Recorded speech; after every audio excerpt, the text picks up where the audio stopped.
Hey everyone, welcome to the Coach Catalyst podcast. This show is about helping you grow as a coach by standing on the shoulders of giants. Each show, you get a different mentor in your ear. The early motivations, the successes, the failures, the tools, the tricks, and the insight into where the industry is going. All of it so you can make your own dent in the world. Remember, success leaves clues. Now, without further ado, on to the show. Hello, my friend, and welcome to the Coach Catalyst podcast. I'm your host, Trevor Whitworth. On today's episode, I have the pleasure of speaking with Jeff Schumacher of Gage Strength Training and Gage Personal Training. And we'll get into the differences about those in this episode. But a little background on Jeff. Jeff grew up in the exercise science world, originally thought he was going to be training athletes, actually did an internship at an MLS team out on the East Coast. And we get into all of that, the behind the scenes of performance in that world. But then he found himself in the personal training world at Gage Strength Training and helped take Gage from a kind of small location to over 500 clients. And they're absolutely killing it now. And then from there, they took all the great things that were going on at Gage, and now they made it into what's called Gage Personal Training, which is a boutique-style small group strength training studio. Small, think 1,500 or less, only about 120, 130 total clients, but high margins, and they do it phenomenally. They've already opened a few locations and are looking to open 100. Now, we get into definitely all the logistics about that. I have questions on that for sure. So if you're into the brick and mortar world, if you like talking about numbers, if you like this vision, you're going to love this episode. I'll catch you on the flip side with Jeff and the Coach Catalyst podcast. I love that journey, and I love kind of hearing about the different evolutions of kind of the business, right? Because if we go back 10 years, you know, that's what, 2013, 2010, 2013, 2015, like the boot camp craze was like all the rage, and everyone wanted high intensity interval training. They wanted these group classes. And so talk me through a little bit of the evolution of that business, right? You started with adults, right? And then you eventually moved into athletes, or was it the other way around? Yeah, so we started with adults. You know, we were building up these boot camp classes, and we were growing our adults. All our marketing, all of our messaging was speaking to adults. Yep. We were growing our athletes just organically. So getting the sons and daughters of our adult members to join our program and do athlete training. And that's still how we operate the business. And do you still consider Gage Strength Training to be kind of an adult-focused facility, and then you also do athletes as kind of like an additional kind of revenue stream add-on? Yeah, for sure. So 500 members here breaks down 400 adults, 100 athletes pretty much. So summertime, we'll bump up to that 120 athletes. And then when school starts, we'll drop down to about 100. Wintertime, we'll bump up again. But we're always going to be around 100, 120 athletes. Our adults is always going to be the main driver, the main revenue stream, 400 plus. Right. The other thing that I should have asked about earlier is I'm really curious about your experience in the Major League Soccer, MLS. And so you got in as an intern, right? Did you ever kind of get into, and maybe was it a paid internship position, or was it just like a volunteer thing? No, it was unpaid. Okay. So, went the traditional strength and conditioning route and did as many unpaid internships as humanly possible, I guess. Did you end up getting to that kind of like an assistant strength coach or something like that in the MLS? Not in the MLS. In collegiate strength and conditioning coach, I was a GA when I was doing my master's. Right. Okay.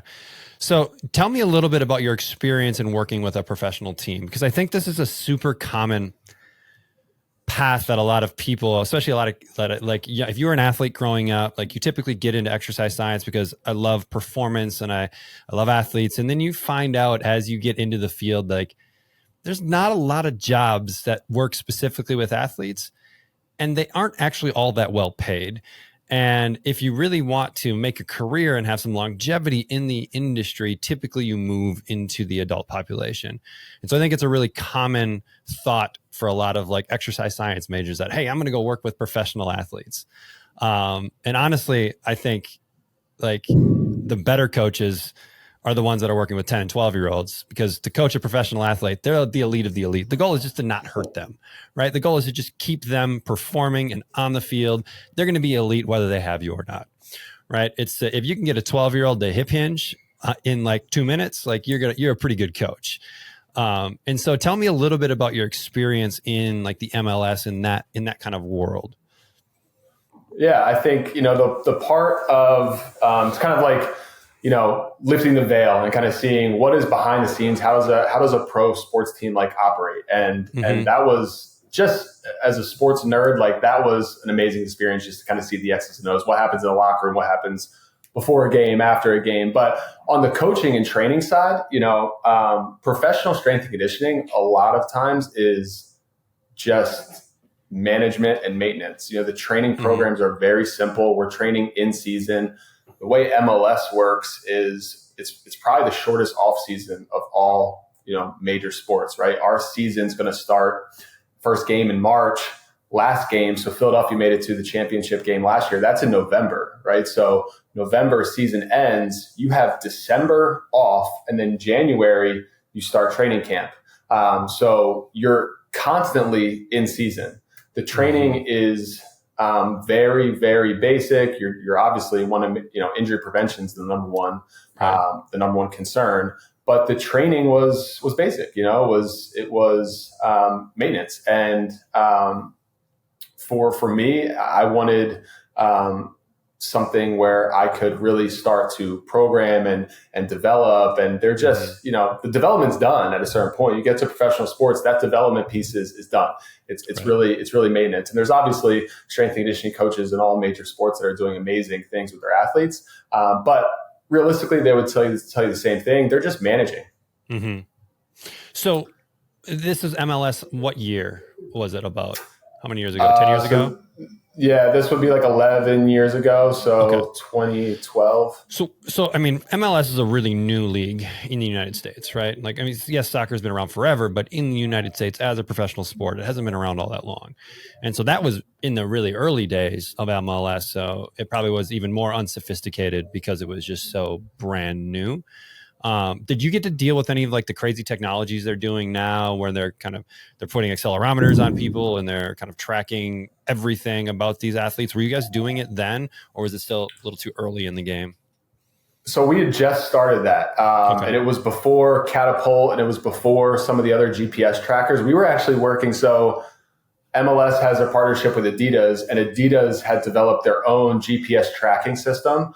So that they were piloting with the MLS. So my season with the union was actually the first year that they had used any type of GPS technology.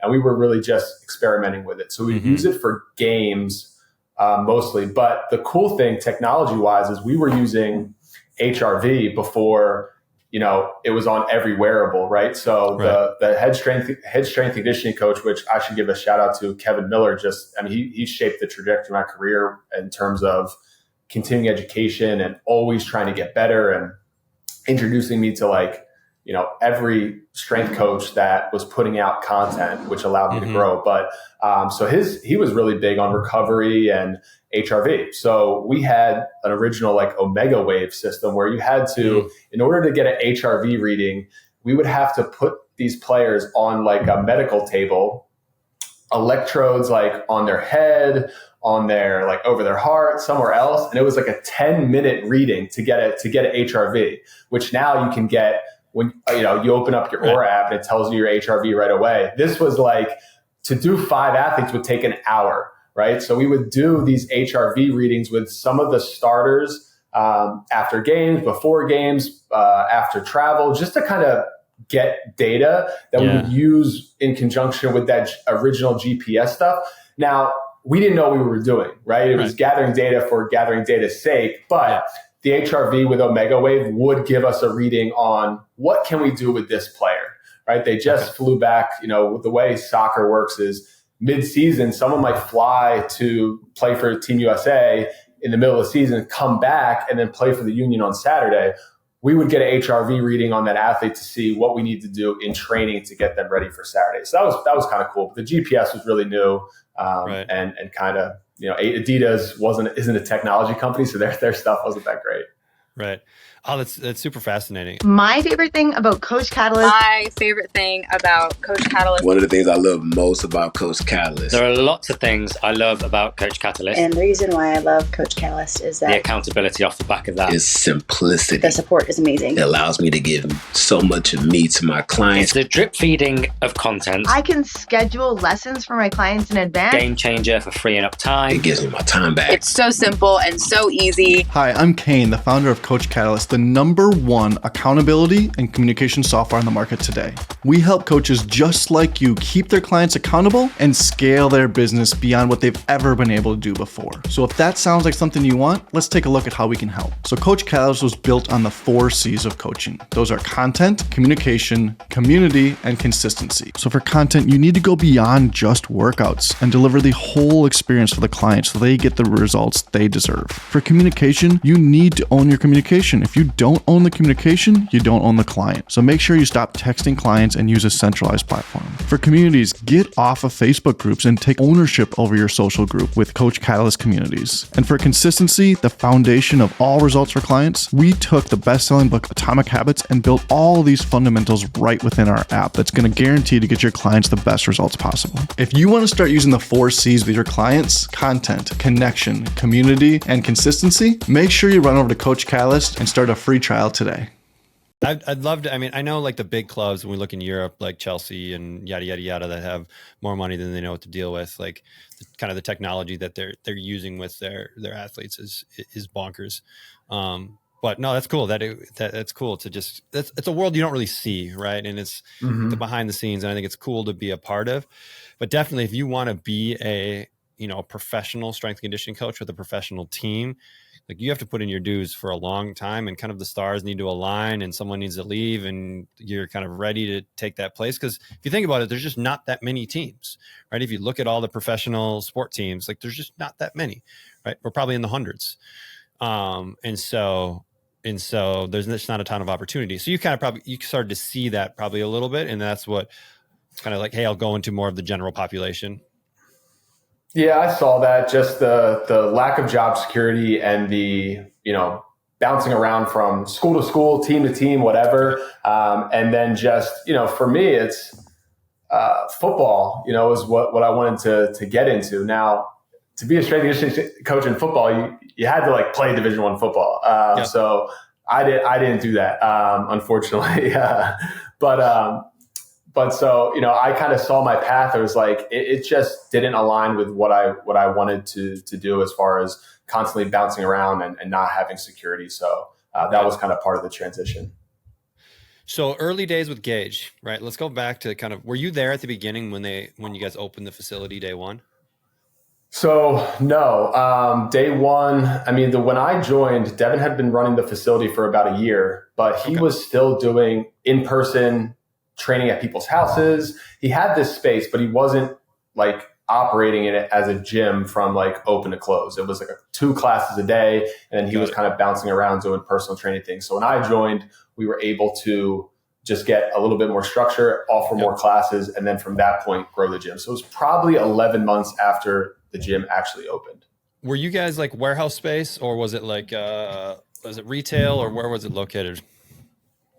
We're a warehouse. So we're still in the original warehouse. We've moved units since then just because we've grown so much, but still warehouse setting.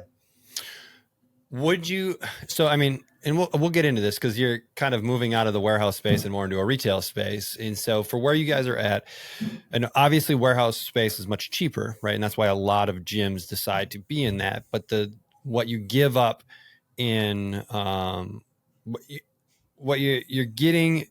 you're getting a break on your rent, but you're giving up visibility, right? And so do you guys feel that is an issue with where you're at, with what you guys are doing? Or are you a big enough name now in the local community that like it doesn't really matter where you are, like people will find you? At this point, we're definitely, a well-known brand within Westchester, Pennsylvania, where we are. And as far as sacrificing, I think the thing we're comparing it to the retail spaces where we're in now, the things we're sacrificing here are like the aesthetics, right? Like it's going to look and feel like a warehouse, where our Engage locations look and feel like a high-end, private training facility. So visibility for us, it's less important. It's more like the aesthetics and this warehouse has been around for 40 years and you're dealing with, all the issues that come with a warehouse building that is next door to an auto body shop. Right. Yeah. Yeah. That makes sense. So when you guys started, it was more kind of, let's call it boot camp, right? For lack of a better term, high intensity interval training, like, pack 20 or 30 people in a session, rock and roll, high energy music. Have you evolved from that? Or are you still kind of employing that model in the main facility?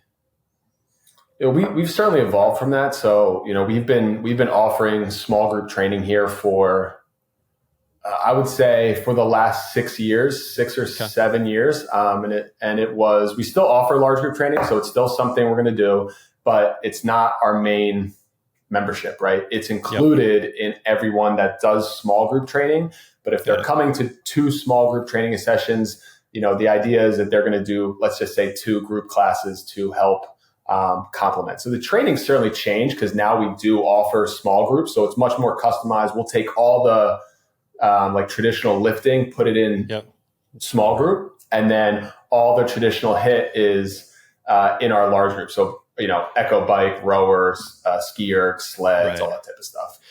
So you're using the large group as kind of like conditioning sessions in a way, and structuring them that way. And then your small group is more of your true strength training. Yeah, absolutely. So conditioning and also just a membership perk to say you can buy 2 small group sessions, but you can come to the gym 6 days. Yep. So when you were introducing small group for the first time, how was that transition, right? Because you had all these people that were kind of like in there for large group, and then you offer this different offering. Was it like hey, we're moving to this and now here is what you're going to need to buy? Or was it like, hey, we'll keep you guys as like legacy kind of clients and you can keep doing this thing, but here's where we're evolving as a facility? Yeah, we completely separated them. So it became a separate membership, and what we did is we transitioned the programming slowly. So in large group, like that's all we did. But, our training programs were small group-esque because I was still passionate about like real functional fitness. So we were, trap bar deadlifting in large group. And then we said, we're going to offer this small group. We're taking trap bar, all the other movements out of large group, but we didn't do it day one. We kind of transitioned slowly. And eventually we kind of, pushed a lot of our members into small group because they were missing that aspect. And then, we probably started it with small group. We had like 12 people switch, right? And it wasn't until, 2 years later where we had probably over 100 or whatever. And now, of our 400 adults, 300 of them are on small group memberships. And we just have 100 people that are coming in for large group only. And for small group, how do you guys define that at your facility? Like how many is that per coach? It's 7 for us. It's 7. So we had 6 originally, and then we pushed it to 7. At Gage, we do all individual programming. So it's kind of a bear here with the 300 people, but it's templated and we have a large staff, so we're able to manage it. But we'll do 7 people in a session doing 7 completely different workouts. Yep. So, I mean, there's a lot of logistics things that I want to unpack there because I think this is good. And actually, I kind of think this is where the industry is starting to go. Like we're finding that sweet spot, right? Like at one end, you've got one-on-one personal training, very high end, but lacks the scalability, right? Unless you scale with people. And then on the other end, you have boot camps, right? Which is lots of people, lower personalization. It's harder to provide a good true training experience. Like it's a fun energy experience, but like long-term training like that for the next 30 years, probably not going to be good for you. Right. And then you've got semi-private, and then you've got kind of smaller group. And I think this kind of sweet spot is like this 4 to 7, 4 to 8, depending on how your facility is set up. And so for you guys, how big is your facility first off? Yeah, Gage and Westchester, we are about 8,000 square feet. Our Gage locations are between 1,500 and 2,000 square feet. Okay. So let's talk about the big facility first. And so will you run 7 people per hour, or do you have enough space to like, here's a group of 7 with this coach, here's a group of 7 at this coach, same hour at 6 a.m.? How do you guys do it? Yeah, so we can offer up to 4 small group training sessions at the same time at Gage. So we can do 28 people in 1 hour here. Okay. And how do you organize that? Do you have pods, or is it just like sets of equipment here, so that, like, because that can be a challenge with programming, right? Like if you're like, well, these stations have trap bars, these ones don't, and Susie's over here and she's got trap. Like, how do you guys organize that? Right. Luckily for us, the way the space is here is we have 3. We basically expanded into 2 other units. So we have 3 distinct training gyms within this unit. So we have a room to the left and a room to the right, which are built out for 7. And then our main training space in the middle, which is where we do our large group, is also facilitated to do 2 small groups. So that's pods, right? So we'll have 14 benches we can set up for 14 people. We have dumbbells and kettlebells and racks and bars for all of that. So every gym within the gym, more or less, is set up pod system.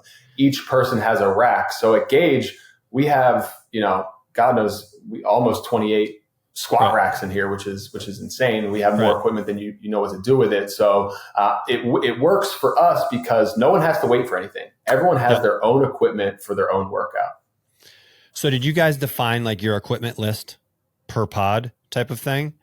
And so give me the rundown of your list. Like what did you, because like you could start getting into all these funny things like lever bells and like random stuff, but then it's like, all right, I need 28 of those maybe, and I need 5 pound, 10 pound, 15 pound. Like that gets expensive quick. How did you guys define like what's our equipment list at each pod? Yeah, so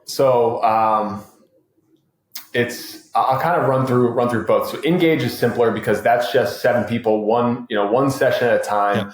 There it's 3 half racks, 3 TRX, 4 benches. Okay. 3 sets of dumbbells from, let's just say 10 to 50, and then singles from there. We do 3 echo bikes. For dumbbells, do you use power blocks, or do you have like actual like 5 pound, 10 pound? No, we use actual dumbbells. Okay. Yeah. We use actual like rubber hex dumbbells. Yep. So, and Engage, it's just 3 of everything. Okay. At Gage, how do you do that with 7 people then? How do you do that with 7 people in 3 of everything? Mm-hmm. So we'll partner people up based on like ability level. So we'll go 2, or let's just say 3 at certain stations. But we'll partner up there. So at Engage, the way it works is at Engage, our small group training, everyone's doing a version of the same thing. So we'll differentiate the workouts between like beginner, intermediate, and then advanced. So 7 people, we might have 3 people doing kettlebell deadlifts and 4 people doing trap bars. Mm-hmm. So that's how we're able to do that. We're able to have 3 of everything because there's probably not going to be more than 3 people on the same level. And if they are, they're probably going to be on that more basic level. And we have plenty of kettlebells. At Gage, it is very much 7 of everything. So it's a half rack with a landmine, with a TRX, with a bench. So that's all the equipment that gets to each station is half rack, TRX, bench, barbell, trap bar. And then everything else is shared more or less. So I think we do have 7 med balls per room. So everyone gets their own med ball, bands, everyone has their own band, everyone has their own weight collars and stuff. So the only things that are shared there are going to be dumbbells and kettlebells. Okay. And then cardio equipment too. Got it. So if they needed to do like a 1-arm dumbbell bench press, they would go grab a dumbbell off the rack and then go to their bench and do their thing. Yeah. Yeah. So it's all potted out. We started that after COVID. Like COVID was terrible in many ways, but I know it benefited gyms in the sense that we had to systematize. And there are things we never stopped doing, and that pod system was an absolute game changer for us and just totally, simplified the training, made it more organized. People aren't running around. No one's sharing anything. It is, everyone has their own stuff. And that was something we launched right after COVID that was a huge efficiency, boost to our business. Well, the kind of silver lining of COVID in that world, right, was it gave you the opportunity to experiment and do things without people really getting mad about it. Cause it's like, hey, it's the government. It's not us. This is what we got to do. And then it gives people enough time to do it. And they're like, oh, okay. Yeah, like maybe this is better. Like, okay.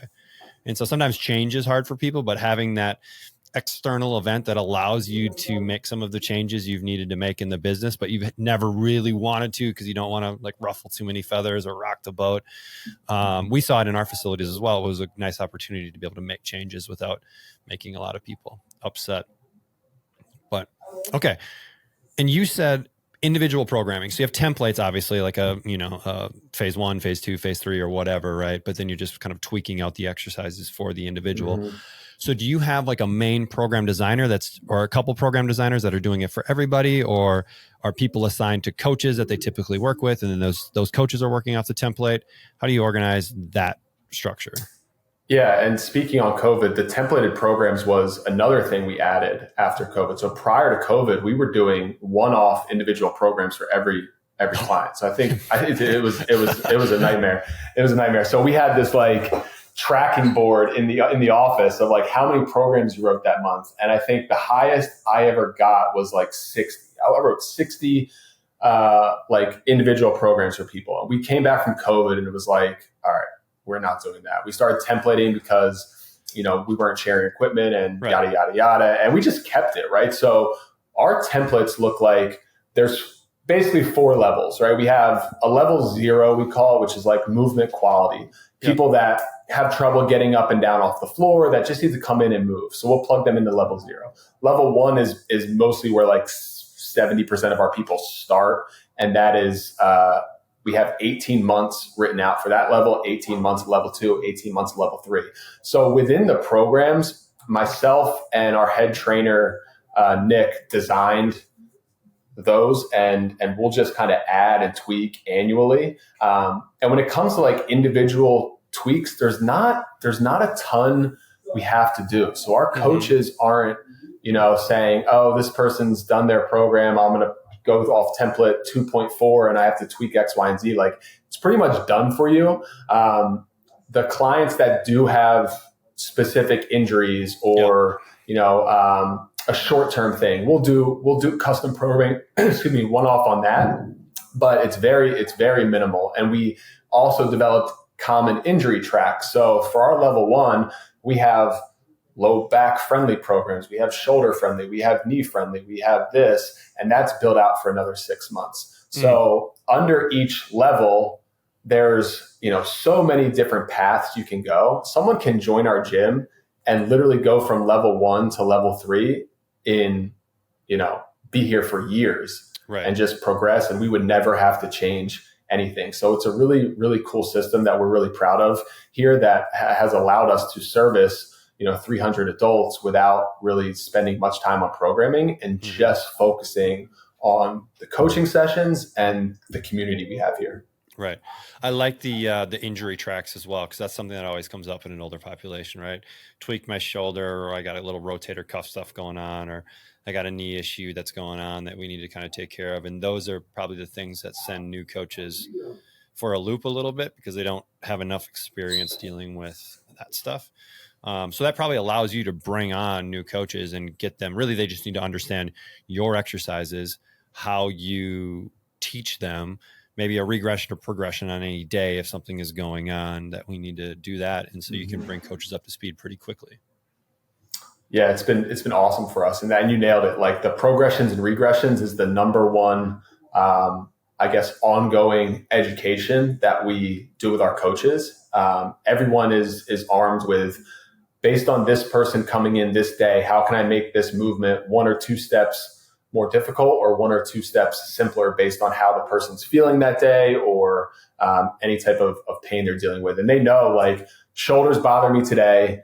I have an overhead press. We know we sub landmine instead. That's what our shoulder friendly program would do. And it's like quick on the floor, happens in a second, and the people don't even notice it's happening. Right. And that's what you have to do when you're got 6 people, potentially 7 people at one time. Like, you need to be able to make decisions really, really quickly, because you're not in that one-on-one environment where it's like, okay, hey, let's talk about it. Let's, go through some stuff. Let's try this. You have to have those in place. That's awesome. I love that. Cool. So at what point did you guys decide, all right, we've kind of built this one behemoth, let's go build a bunch more? Was it just like, hey, we have these systems, here's how we should have built it initially, but we can't necessarily change this now, and let's go see if that works? How do you guys think about it? Yeah. Originally it was, okay, let's just replicate Gage. Let's do this again. So let's create this, let's create another big gym that does everything. And COVID callback again, COVID, like we were starting to like brainstorm that. COVID shut that down. We came back. We're like, we have to go like a little bit more simpler. And Engage came out of everything we'd want to change here. Like you were talking about ruffling feathers and all that stuff. Everything we would like in a perfect world change at this gym without our members' considerations, we would do, right? And that's how Engage was born, where we blended, I guess, we call it small group at Gage. It's really semi-private in the sense that people have individual programs. So it's traditional small group. Everyone's doing a version of the same thing. We're doing one session at a time. We're doing one coach on the floor. It's much more manageable. At full capacity at Engage, we only need 120 members and the gym is packed out, right? So that once we got our heads kind of around the idea that we didn't have to replicate exactly what we were doing at Gage, it became a lot easier to build out those systems and then easily replicate that now 4 times, 5 times, 6 times, however many times, we go. As a coach that runs challenges, I needed my life back. I had stuff all over the place. A Facebook group for community interaction, Google Sheets for check-ins and measurements, and was drowning in email communication. As my challenges grew past just a handful of people, I started to notice clients were falling through the cracks. I began researching virtual assistants because I just couldn't manage it all. And truthfully, the client experience was going down the drain. Luckily, a friend recommended Coach Catalyst and just told me to trust her. I'm sure glad I did. Now I can run my challenges with 2 or 200 clients with just a few clicks. The lessons get delivered on the right days, the accountability happens automatically, and most importantly, the communication is all in one spot. I even created 2 new challenges from the Coach Catalyst library. Best part, didn't have to change a thing. I used to spend 15 minutes just trying to log into all the apps I needed. Now I log in and my dashboard tells me who needs a shout out and who needs a kick in the butt in about 15 seconds. I feel like a huge weight is lifted off of my shoulders. I can finally spend my time coaching again instead of worrying about all the admin work. Do your brain a favor and get Coach Catalyst. Yeah, that's awesome. I think that's how a lot of, I don't know who was it. I think it was like Vince Gabriel or something that said it, is like your first gym is always like a mismatch of every idea that you've ever had. And it's just like all of these pieced together things. And then if you decide to replicate, you're able to like, okay, here are the things that don't serve anymore, and let's get rid of those. Here are the things that are working, and let's just build around that. And then when you are replicating something, right, like simplification is the most important thing, right? If other people are going to be doing it and you're going to try and replicate, I mean, the whole franchise thing, like the simpler the model is, the easier it is for someone brand new to execute it and do it at a high level. And so you have to like strip back everything that takes a lot of kind of knowledge in a way, or a lot of skill, and just kind of like hone in on what is important. So for you guys at 120 members at Engage, the smaller kind of boutique style ones, what is your price point? Where are you guys at with that? Yeah, pretty much the sweet spot, like average member is going to be like in the 330 to 350 range. So twice a week is 327 for us. 3 times a week is I think 377, I think, and 4 times a week is 427. So it's a high ticket. The average member is probably coming in 2.5 times a week, and we're looking at that 350 per member. Okay, cool. And then that makes, I mean, because you're much smaller footprint. What's the footprint, like 1,300 square feet? We're the smallest unit we have right now is 1,500. Okay. We're looking at one right now that's 13 that we think we can work. That might be a 6-person session. Mm-hmm. And so, I mean, that, even though, I mean, you're going to pay more per square foot because you're going to Because I think it was you like to be next to a grocery store. Is that like a kind of one of the things you guys look for? Yeah, that's kind of a big thing for us. We want to be anchored with a grocery store, a really popular shopping center. Do you guys do does it need to be like a Whole Foods or like a high-end, a co-op, or something that is more of a high-end grocery store? Or are you like cool with really whatever? We're cool with whatever. I mean, we're kind of in a little bit of both. We're in a new shopping center in our location in Delaware that has a Wegmans, which, not your Whole Foods, but not your bargain basement grocery store. So that's kind of like our highest rent space. But really any grocery store works for us. And that's mainly because now you're getting foot traffic. People are coming, seeing you, the visibility, right? If there's thousands and thousands of people coming to the grocery store, so you get that visibility. But then also you probably have a lot of whether it's stay-at-home moms or things like that, where it's like, hey, I'm going to go work out and then I'm going to hit the grocery store right afterwards. And so it's like it fits into their kind of daily or weekly routine. Was that kind of something you guys thought about? Yeah, visibility and access. Like warehouse spaces are oftentimes hard to access. We're lucky in Westchester. We're right off a major highway. So everyone is on 202 going by the gym. Like you can get from 3 or 4 towns around us, you can get to us in 10 minutes. In these other locations, it's fairly accessible to get to a grocery store. So, that was the big thing, for these locations. We want to make it easy to get to. People aren't driving, very far or very long to go to the gym. So how can we make sure we are central between a high population, area? Mm-hmm. So do you guys, when you're looking at a new location, do you kind of draw a dot on the map and then draw a circle around that? That's maybe a 5-minute or 10-minute driving distance in all directions. And then you look at kind of the population density within that space. Or are you guys hey, there's a big ass grocery store here. So they probably already done the research and they know this is a good spot and we're just going to trust what they do? Or do you do kind of some double checking there? It's a little bit of both. So we will identify, an area where there's multiple shopping centers within the same, let's just say the same highway strip. Maybe you go 5 miles and there's 3 grocery stores. We know that's going to be a very densely populated area. We work with our commercial real estate agents that give us all the numbers on population density and income and home value, which is helpful. Luckily for us, the first couple were within the same area of where we are. So I knew, having grown up here, I knew exactly where would be a good location. Now we're in California doing this pre-sale for our new location. I don't know anything, right? I have to rely on the numbers as to really what makes sense out there, because I have no context to what's a good grocery store, what's not a good grocery store, and where people are driving around. So do you guys are there certain thresholds where hey, we need a median household income of, 120. We need a median house price of 400. Are there certain benchmarks that you guys have? Yeah, it's 150 for us. Median household income of 150 is kind of a sweet spot for us. And then of course, there's areas where it's higher. So where we are in Westchester is about 150, and then these engaged locations, we're actually going higher than that. So Philadelphia suburbs, where we are in a couple, are pretty affluent, and then we're in Greenville, Delaware, which is that's where Joe Biden lives, and the neighborhoods there are kind of median household income there is probably over 2, and the household value is probably closer to $1 million. So we're definitely going up above our baseline in Westchester at 150. So I would say right now, maybe we're at 180 to 220 is kind of where we're looking at.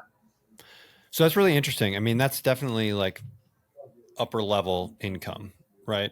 And so are you finding that those types of people are okay with small group training versus I want a one-on-one, I want a personal trainer, I want someone to watch everything that's going on, I want more of a private setting where I'm the only person in there? Are you finding any resistance to kind of being in that more of a small group type model? No, not much resistance. I think I was listening to a podcast with Rick Mayo, who was obviously doing something, very similar to us on a larger scale. And his point was, we're getting these people that are insulated from the date, like the stuff that's going on in the economy and any variables that could impact someone's decision making revolving money, we're insulated by that. So a couple $100 a month isn't going to move the needle for someone if they are needing to go on vacation for a week or two. So that's a big that was kind of like initial reason why we want to get people that are insulated in that aspect. And then in terms of like their preferences for training, I think it's behind our messaging of low impact workouts. So we get a lot of our members that are coming from maybe Orange Theory or a Burn Boot Camp or something where they just can't, or a CrossFit, and they just can't deal with the impact anymore. Maybe they don't want the traditional one-on-one, but they want something that feels like it's for them, and they're in that 40 to 65 age range, and they want something that's going to be a little bit more impact, or low impact. And whether it's 2 people, 6 people, 7 people, they just want to feel like they're getting attention and that they're not leaving the gym feeling worse than when they walked in the door. So do you guys, I mean, this idea of attention, I think, is really important. And that's something that a lot of early coaches, I don't think, realize that many times clients that are coming to you in a personal training or semi-private setting, like attention is actually a piece of what they're paying for. And it's an important aspect. And so do you guys have any systems around that of like, hey, every session, our goal as coaches are to maybe say a client's name 3 times or anything like that you have to help systemize this idea of attention and providing that aspect throughout a session? We do. It's 7 personal touches. So 7 touches per client per session. So if you say someone's name 3 times, that's 3 touch points, right? They walk through the door and I say, hey, Trevor, what's up? Like that's 1, right? Mm-hmm. You leave. I thank you for coming to the gym. Say, I can't wait to see you the next session. That's 2, right? And then I'm getting 5 throughout the session. Could be coaching cues, could be questions, could be reaffirming that they're doing something right, whatever, right? But we're touching, we're getting those personal touches on all our members 7 times every session. Where does 7 come from? Is that from the whole kind of like marketing, you need to hear something 7 times, or is there any data or research behind it, or is it just like 7? Sounds about right. I think you mentioned Vince Gabriel earlier. I think it came from Vince. I think we just stole that from Vince, to be honest. Vince is just making stuff up. He's just making up numbers. 7 sounds good. Let's go with 7. No, there's probably something around it. And you probably can't, it's probably really a minimum. Like this is the minimum that we need to hit. And my guess is most clients are getting way more than that. Mm-hmm. Right. But I think what happens sometimes in this setting is the client that doesn't demand attention and is a little bit more quiet and can kind of like sink in and kind of not be noticed. Those are the ones that are really important. As a coach, you just need to be really aware of like, hey, Susie over here, not a big talker, doesn't demand attention, isn't taking over the room. I need to be cognizant about going over and checking in with her, because there's some clients that are they demand attention, right? That's just their personality. They're bigger. They're joking. They're playing around with you a little bit. And so they just naturally do that. But it's the clients that are a little bit more quiet, a little bit more shy. That's something we work on have our coaches try and notice, is understanding the personalities in that session and understanding how you need to coach personalities a little bit different. And sometimes that client that's all jacked up, we need to kind of like bring them down a little bit. And that client that's a little bit more low key, we need to try and pump up. And so I think that's awesome that you guys have a standard. Do you ever go in and like, do you audit some sessions and be like, cool, this is what, here's your report card for that session? We do. Yeah, we do. So we do that. We do that on a quarterly basis. We'll have our head trainer kind of sit in and shadow the sessions just to make sure we're on with that. And I like what you were saying with like individual clients. Something we do with our staff in hiring. We have everyone do a DISC assessment, and the DISC assessment's a personality assessment where we're going to see, D stands for dominant, I is influence. We have the S is steadiness, and the C is consistent. So our coaches know what these things mean, and we're able to, without doing a report, we're able to identify from our clients, where would they fall on the DISC? You need to coach each person differently. So a high D, a high dominance person is probably someone that wants to be pushed. Mm-hmm. You need to coach them differently than, let's just say, a beginner. right? A high I is someone that wants to just talk about what they're doing this weekend or talk about like their day to day. They just want to like engage with people. The S's kind of want steadiness and support and aren't going to respond well to over aggressive coaching. And then the C's are going to want to know everything about the movement. So if I'm saying you're doing a kettlebell swing, I'm going to explain that movement to the person, why we're doing it, where they should feel it, and exactly what good looks like. And so our coaches know when they're delivering coaching to each person, they're doing it based on what they feel like is that person's disc. Got it. And so it's more of a feeling on, I mean, you can, if you're around people enough, you just start to see where they fall in different buckets. You don't actually have a formalized as part of the onboarding process with the new client, having them take the profile. We don't have them take the profile, but we ask questions. So we ask questions on how they want to be coached, how quickly they expect results to happen, and a couple other questions that would give us, based on those answers, we'll kind of categorize each person to a category. Mm-hmm. So we don't have them do a full disc, right. But we do ask a couple questions that help. It's not perfect, but it's better than nothing. You're not guessing. Absolutely. You know? Yeah, that's awesome.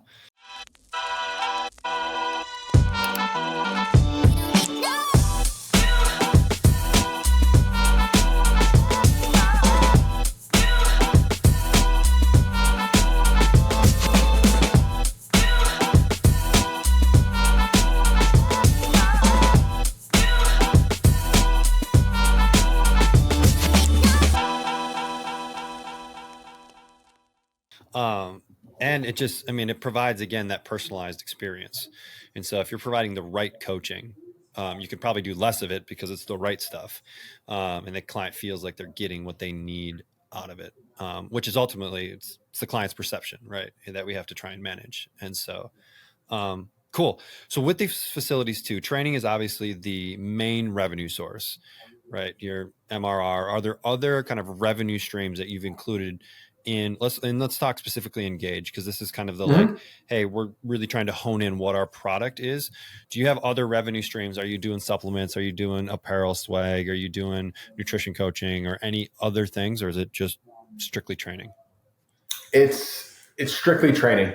You know, it's strictly training. At a certain point, these mature facilities that get to that 120 will start to layer in some high ticket, high accountability nutrition and accountability coaching, but coaching is what we do. So it's the sessions more than anything.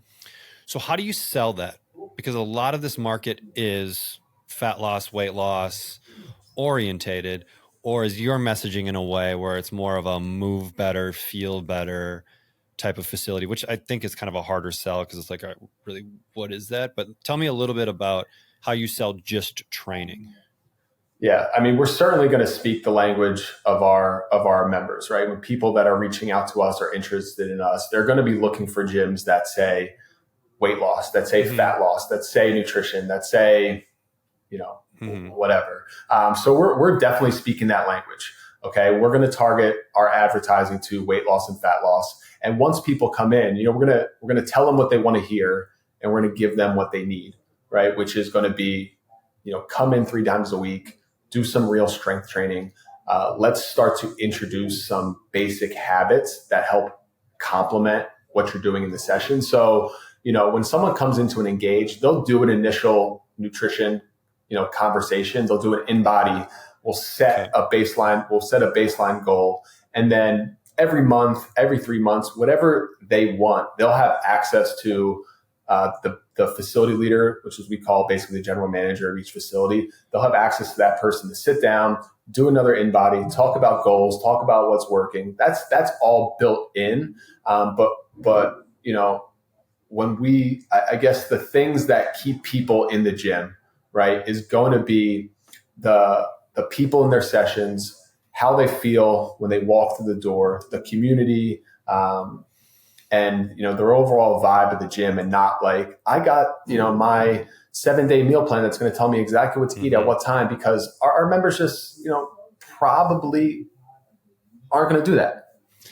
And you're dealing with like a 45 plus crowd, which that crowd is typically like, yeah, I'm interested in weight loss, but it's not like I need to lose weight right now most of the time. And so getting them to just improve some lifestyle things typically helps them feel better, get some, like, move the needle a little bit enough to, and then you do it long enough, right? And that gives you enough time to educate and help them improve those little things. And now give me 5 years and you're a completely different person because, you've made this a part of your life. Right.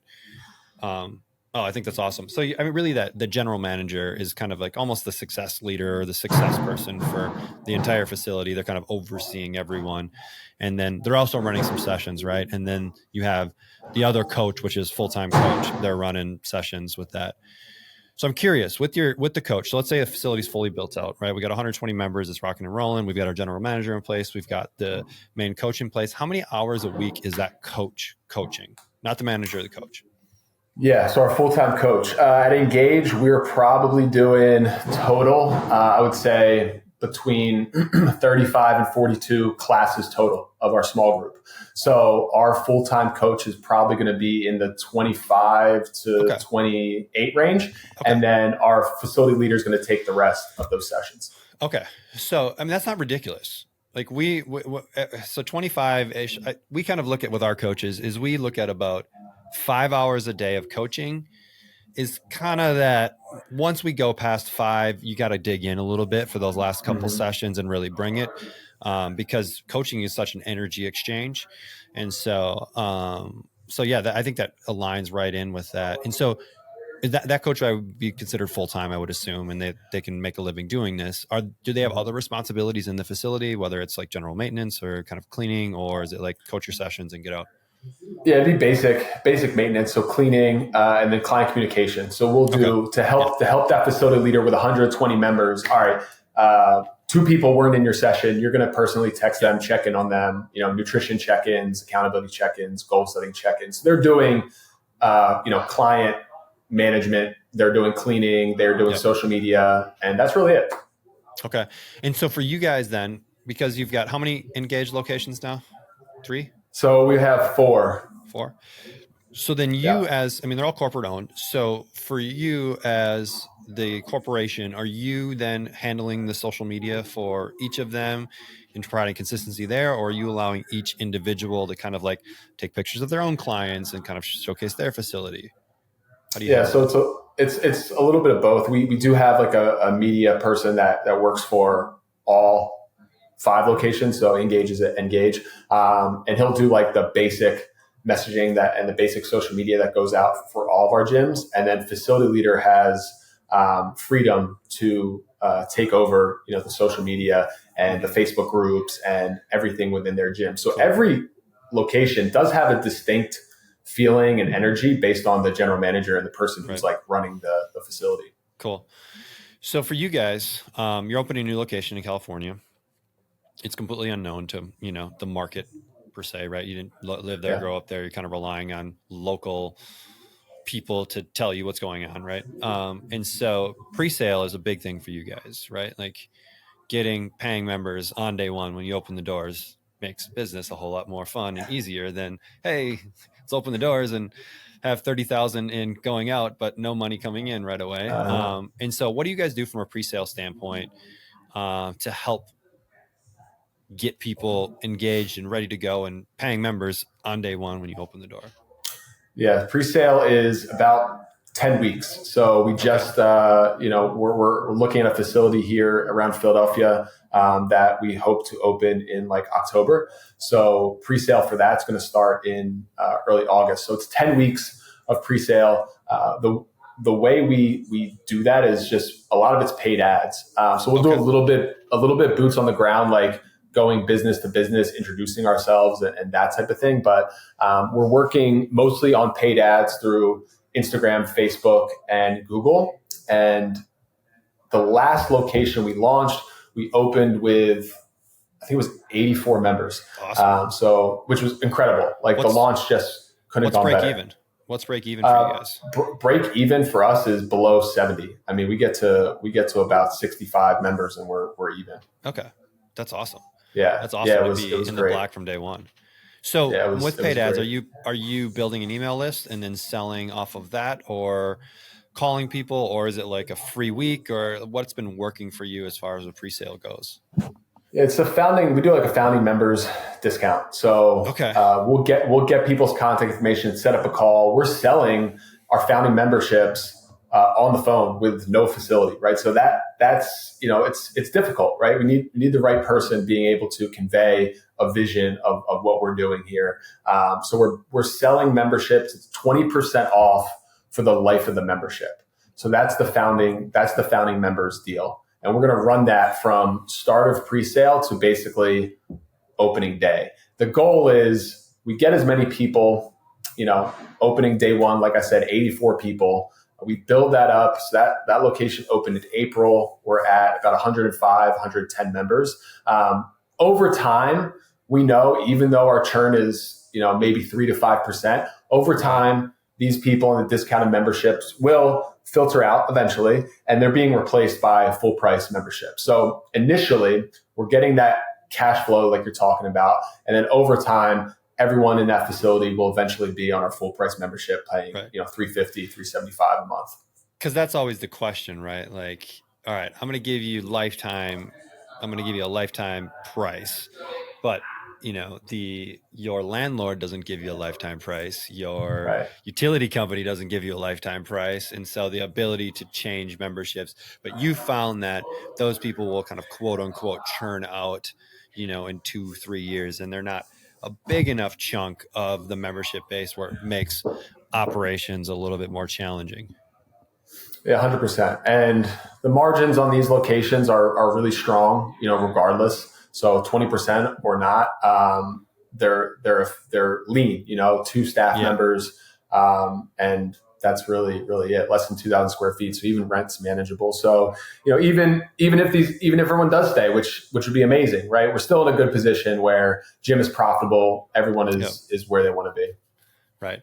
And you found just the fact, are the ads just like, hey, new training gym coming to town. Here's how we're different. We're selling founding memberships. We only have X amount available. If you'd like to talk with someone about what it looks like, enter your name here and we'll follow up and have a conversation. Is that like? Yeah, 100%. And the ads are speaking to our target market. So it's calling people over 40, which is unique, right? Not many other gyms are doing that. So we're getting people who are like, oh, wow, okay, that's for me. That's different.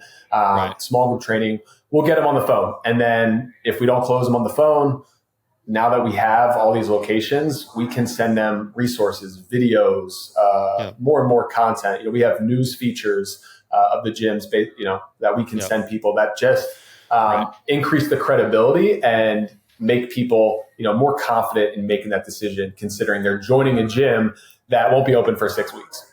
Mm-hmm. Yeah, that's awesome. Is there anything you guys do in the meantime? Let's say someone signs up like right away, right? Like 8 weeks out from the gym actually opening. Is there anything you do for them in the meantime to kind of keep them engaged so that they don't flake out in 8 weeks? Because a lot can change in 2 months. Yeah, and we will, we factor in people flaking out because inevitably that will happen. But what we found is people are excited to be part of something new. So if we can just keep them updated as to like how the build out is going and the flooring went down and the equipment's getting installed and there's paint on the walls and our sign is going up and people are like, oh, this is awesome. Like this gym I'm joining is coming to life. It's people get like, they love that. We pair that with resources on, let's start talking about building habits. Let's start talking about like adding 20 minutes of movement to your day. Let's start talking about understanding what you're eating. And so we'll start educating people on how to prepare for the gym. And then 2 weeks out from opening, the gym is open for founding members to come in and do some workouts, do their one-on-one consultation with the facility leader and kind of get in there. So for some people, if they're signing up 4 weeks out, it's really only 2 weeks till they can get in the gym. So beyond the like resources we're giving them access to the gym 2 weeks early, and then we're just hyping the gym up every step along the way. What do you guys find it costs you to run that 10 weeks of paid ads? Are you spending like 10 grand, 20 grand? I mean, what's it take you to fill, those 70 or 80 people through paid advertising? Yeah, it's $1,000 a week. So 10 weeks, we'll do 10K. And we'll probably keep, it's not That's bad. not crazy. No. Like, that's not that much. No, it's not. And we'll keep that pre-sale volume up, for a while, like until we opened our first Engage. I think we opened with like 55 members. I think we kept that ad spend at $1,000 per week until we hit 100. And then we started to drop it down. But even like then, like, I mean, if you look at 80 people spending 10 grand, like that's, I don't know, what is that? Like $120 a lead or something like that? Or not a lead, like an actual, right. Not a lead, an actual member. Yeah. Yeah. Right. So your CAC is like super low. And so what would you say the lifetime value of a customer is at your Engage facilities? Do you know? Yeah. I think range. The average member is probably with us for 2 years. So let's just say it's 300. Right. It's $7,000. Yeah. Yeah. It's like you're spending $120 to get back 7,000. That's a pretty good ROI. And like, I think one thing that's unique about what you guys are doing too is like, yeah, you have good margins, which is important. But like your people get paid well. Like your facility managers are probably getting paid in the top 5% of the industry. And you also do some like kind of profit sharing and that kind of stuff with your people as well. Tell me a little bit more about your kind of thinking behind that, because I think it's awesome. Yeah, facility leaders, we're looking for someone that like would open their own gym if they could. Maybe it's lack of resources financially. Maybe it's they don't know how, but they want to, right? So mentally, they're in the headspace of I want to do this. I want to be the person that's like leading a facility. They're okay with obviously the work that comes along with launching a facility and growing it. But we're able to compensate them, like you said, top 5%. I mean, we want our facility leaders to, be as close to six figures as possible, being, right. A trainer and leader of a gym with 100 people, which is amazing, and not having to do 42 one-on-one sessions, a week to get there, right? So how can we create a career for a trainer that gives them security, but also is realistic to give them a lifestyle that they want? Obviously, a lot of the structure of this came from my own experiences. Yeah. Okay, being like on the way it works at Gage, like Devin was doing sales and marketing, and I'm running the training. So he's off the floor while I'm on the floor. And I was coaching split days from 5:30 to 8:30 at night, and every Saturday for years and years and years and years and years. And how can we create a career for someone that doesn't look like that? And we were able to do it with this Engage, because we don't need a crazy amount of members, meaning we don't need to offer a crazy number of sessions, and you grow it, and then that's it. And then there's other opportunities within our company to grow to, managing multiple locations, not necessarily being in there, but kind of like regional manager and growing there. Profit sharing every 6 months too. So salaries are based on our membership numbers. So every facility leader knows at 0 members, this is your salary. At 75, this is your salary. At 100, this is your salary. At 120, this is your salary. So they're incentivized to keep growing that facility. They get there, they unlock not only that salary, but they unlock, let's just say your part-time coach moves to full-time. Yep. They get a salary. So now you have a team under you, and it's been really cool. Yeah, that's awesome. As a gym owner, Coach Catalyst is the key to having low turnover. For several years, I struggled and spent 10 to 20 hours a week communicating with clients via phone calls, Facebook Messenger, email, and text messages. I had tried everything to make my life more efficient. I was at my wit's end. And then I found Coach Catalyst. Since starting the software, I have found a life again, and my clients are thanking me for being so involved in their fitness life. I've cut my daily commitment to interacting with over 300 clients to under 15 minutes a day and have streamlined my 6-week challenges. I couldn't recommend it more. I just don't know if I would even be here today if it wasn't for Coach Catalyst. If you don't have an account already, you're missing out and not helping the people you could be. I'm all for finding ways to provide opportunities for coaches, right? Because this industry is so challenging. And I think that's why the churn rate is so high, right? You can only train 5 a.m. to 8 a.m. and then, a couple in the middle of the day and then 4 p.m. to 8 p.m. at night for so many years before it's like, okay, like this just isn't going to work anymore. And so it's cool seeing facilities like yours and people like you doing things that provide opportunities for coaches because they're a huge asset for the community as well. And so I think this is awesome. What for you guys what does it cost to open a facility for you? Yeah, I mean, we're all in under $100,000 usually. And that includes that, ad spend. That's crazy. Yeah. That's awesome. Yeah. That's awesome. Cool. So, I mean, what do you see as kind of the next step for Engage? Is it like, hey, we want to open 100 locations. We're just going to kind of go, place by place, or what do you guys see as your vision? Yeah, I mean, 100. It's funny you said 100.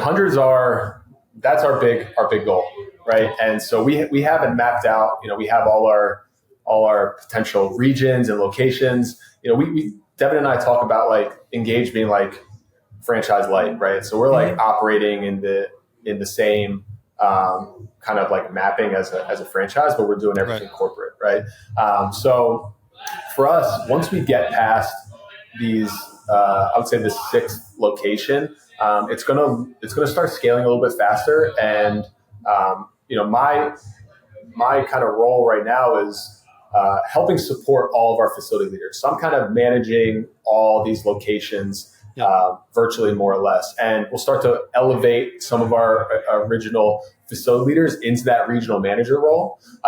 And so I can just focus on continuing to scale the company. And then we can have our facility leaders grow from managing a facility to helping facility leaders grow. And once we get to, a couple territories, whatever, it's every manager is maybe, serving 5 locations, and we kind of scale that way. So I think by, next year we'll be at a little bit closer to 10, and then it kind of will work like a flywheel where maybe we can do 5 or 10 locations a year after that. Well, probably every location that you do becomes a little bit easier because you systemize it a little bit more. Hey, here's the thing we didn't do right at that one. Okay, let's do that better here. Okay, now we know exactly what our footprint should look like. So that's going to kind of dictate leasing structures and whatever and locations, and they just get more and more dialed in with every location. So yeah, that's awesome. Man, I love it. I love it. So I'm going to kind of wrap this up with some kind of quick rapid fire, not relevant whatsoever type questions, just because it's fun and it's a good way to end it. So if you had to choose burrito, taco, or quesadilla? We're going to go burrito. Definitely burrito guy. Burrito. I like it. All right. If you were reincarnated as an animal for a week, what animal do you come back as? Wow.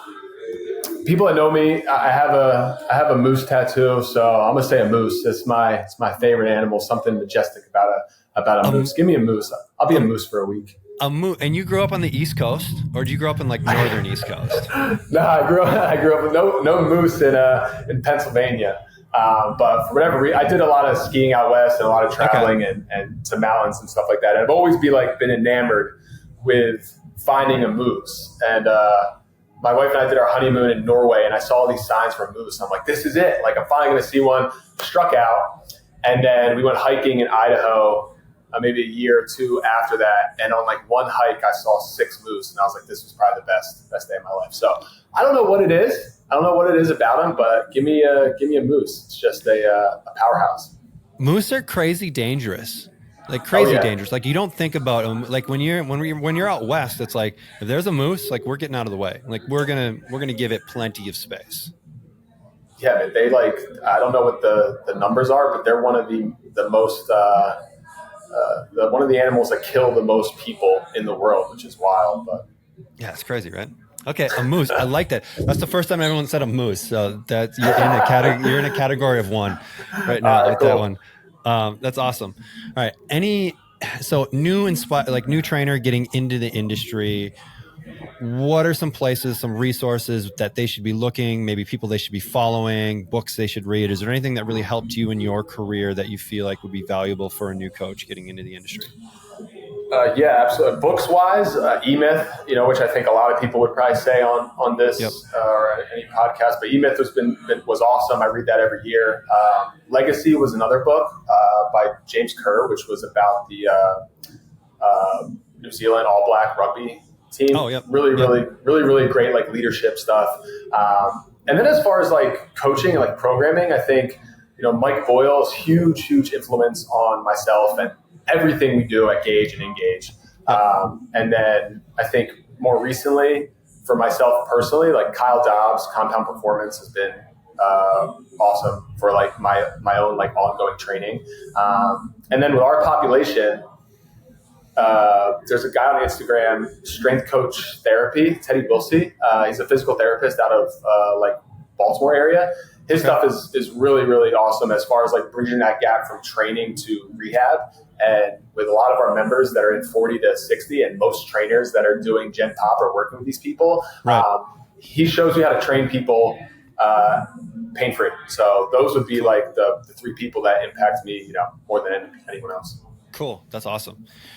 All right. If you could have dinner with anyone past or present, who do you have dinner with and why? Let me go.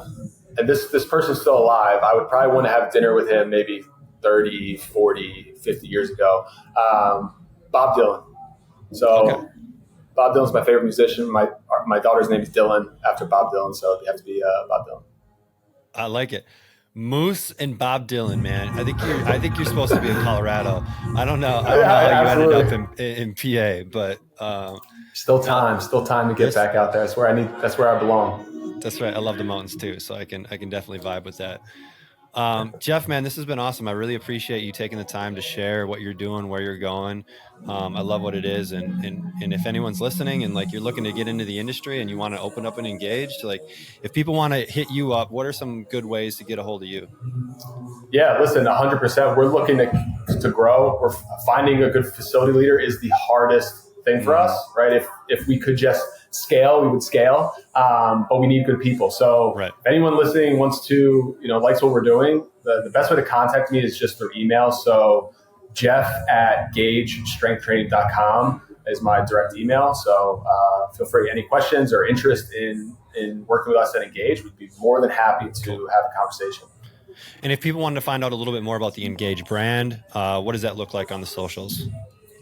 Yeah, so if you just search Engage Personal Training, a lot of our locations will come up. It's basically Engage Personal Training and then the town it's in. So you can look at all our locations and kind of see what we're doing. And then EngagePersonalTraining.com will give you general information about the company. Cool. I love it, man. Appreciate it. Thanks, Trevor. Thanks, man. Thanks so much for listening to another episode of the Coach Catalyst podcast. If you are a coach looking to do more for your clients than just workouts, give Coach Catalyst a test drive. Try it for 14 days. Jump on call with your personal strategy coach, Ashley, and see how easy technology can be, all for free. Tell them Trevor sent you. Until next time, keep changing lives.